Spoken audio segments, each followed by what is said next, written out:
Welcome back to the channel. Let us start with the big question that everyone seems to be asking. Where exactly do Harry and Meghan stand right now? As a couple, as a brand, and as public figures. When Harry and Meghan stepped back from royal duties back in 2020, many people expected them to build something extraordinary. They had the platform, the global recognition, the media deals, and the sympathy of millions of people around the world who felt they had been treated unfairly. And for a while, it looked like things were going well. The Netflix deal was announced. The Spotify podcast deal followed. Harry's autobiography, Spare, became one of the fastest-selling books in publishing history. The world was watching, and the world was interested. But fast forward to today, and the picture looks considerably different. The Netflix projects have not performed the way many expected. The Spotify deal ended without the success either side had hoped for. The lifestyle brand that Meghan launched has generated more headlines about its price point than about its actual popularity with consumers. And through all of this, questions have continued to grow, not just from critics and commentators, but from ordinary people who followed their story from the very beginning. What exactly is the plan? What does the next chapter look like?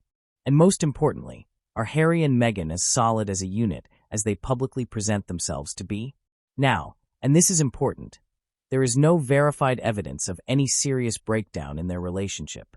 What we do know is that building a new life, a new career, and a new public identity from scratch is genuinely difficult, even for people with their level of resources and recognition. The pressure they are under is real. The scrutiny they face is intense. And the challenge of finding a sustainable long-term model, financially and reputationally, is something they are clearly still working through. Let us talk about money, because this is where things get really interesting. When Harry and Meghan first moved to the United States, the financial picture looked strong. The Netflix deal alone was reported to be worth somewhere in the region of $100 million. That is an extraordinary sum of money by any measure. But here is the reality of life at their level. The cost of maintaining their lifestyle, the security, the properties, the staff, the travel, the legal fees, is also extraordinarily high.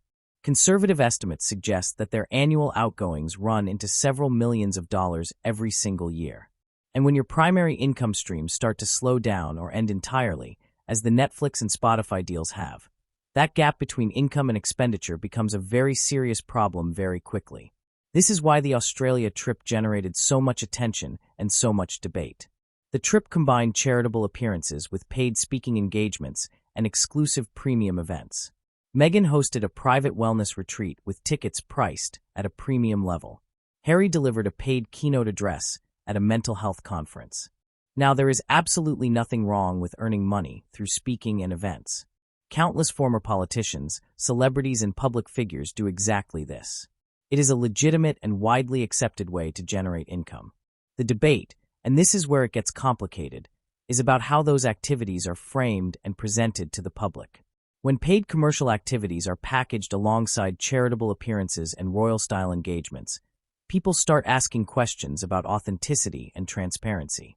And those questions are not going away.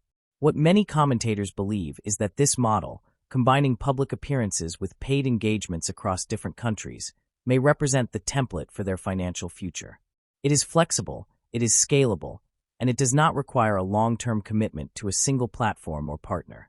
But it carries significant reputational risks if the balance between commercial and charitable activity is not managed carefully and transparently. Let us spend a moment on Netflix specifically, because this is a really fascinating part of the story. The Netflix deal was supposed to be transformative, and in some ways it was. The documentary series about their lives generated enormous viewing figures and enormous global attention. But attention and sustained commercial success are two very different things. The challenge Harry and Meghan face is one that affects many public figures who transition from one type of fame to another.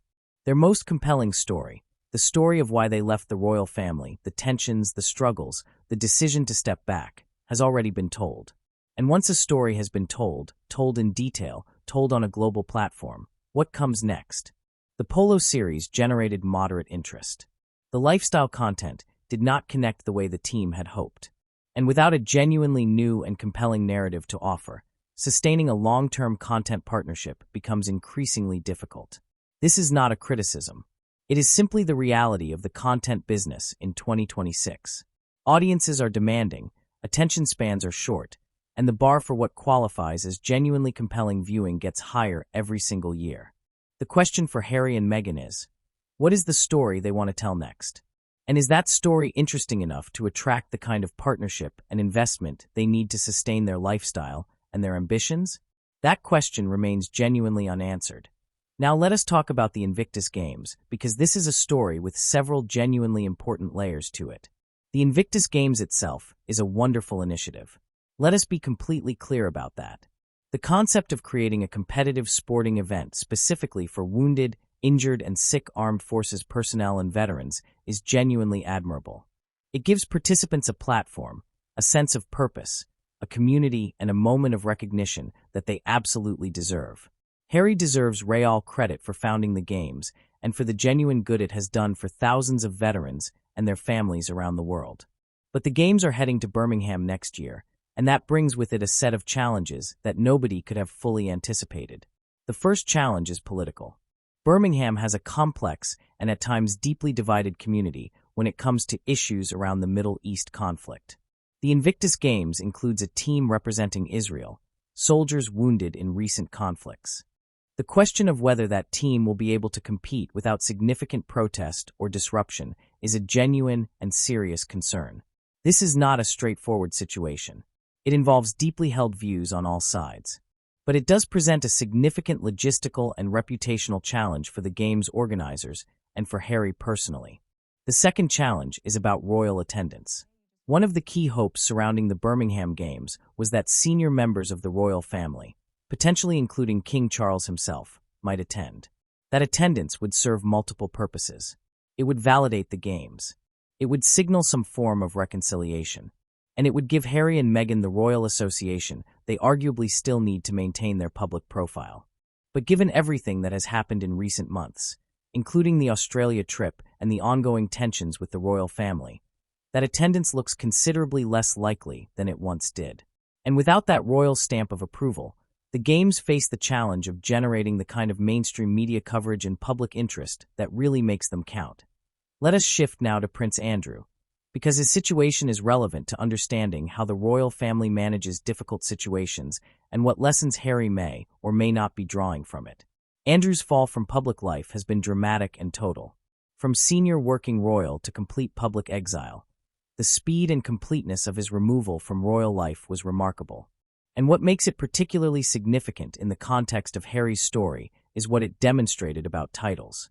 For years, the conventional wisdom was that stripping a senior royal of their titles was essentially impossible without an act of parliament and a hugely complex constitutional process. Andrew's situation proved that when the will is there, the mechanism can be found. That is a lesson that Harry will have absorbed clearly.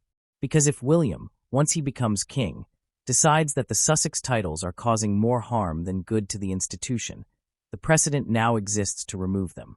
And that prospect, the loss of the Duke and Duchess of Sussex titles, and potentially the Prince title and the children's titles, represents perhaps the most significant long-term threat to the Sussex brand.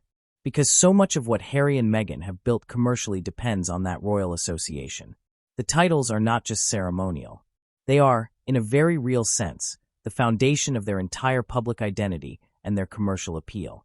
The relationship between Harry and William is one of the most emotionally significant threads running through this entire story. These are two brothers who shared an extraordinary and in many ways traumatic childhood.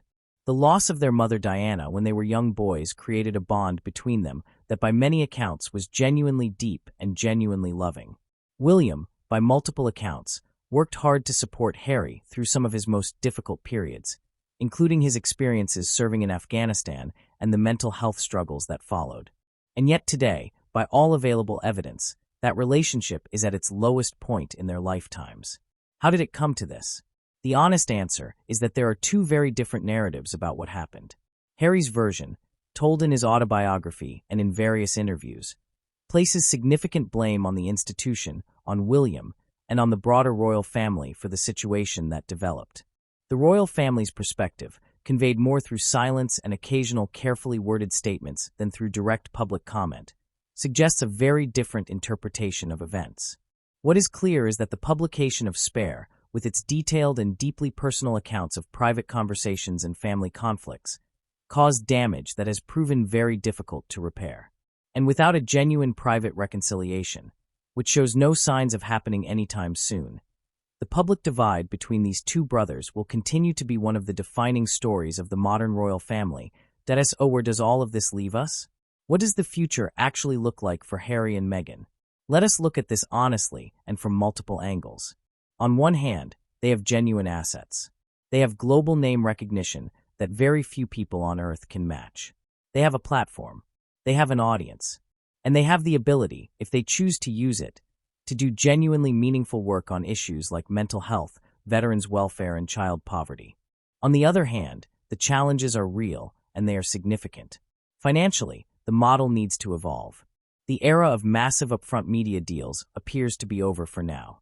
The future is likely to involve a more diversified approach, speaking engagements, premium events, brand partnerships, and potentially a return to some form of content creation. Reputationally, the constant cycle of controversy, some of their own making, some driven by media coverage they cannot control, makes it genuinely difficult to build the kind of sustained positive public narrative they need to thrive long-term. And institutionally, the relationship with the royal family, which underpins so much of their public identity, shows no meaningful signs of improvement. The Birmingham Invictus Games represent perhaps the most important moment on their immediate horizon. If it goes well, if it generates positive coverage, if it demonstrates genuine impact, if it reconnects Harry with his core purpose, it could represent a genuine turning point.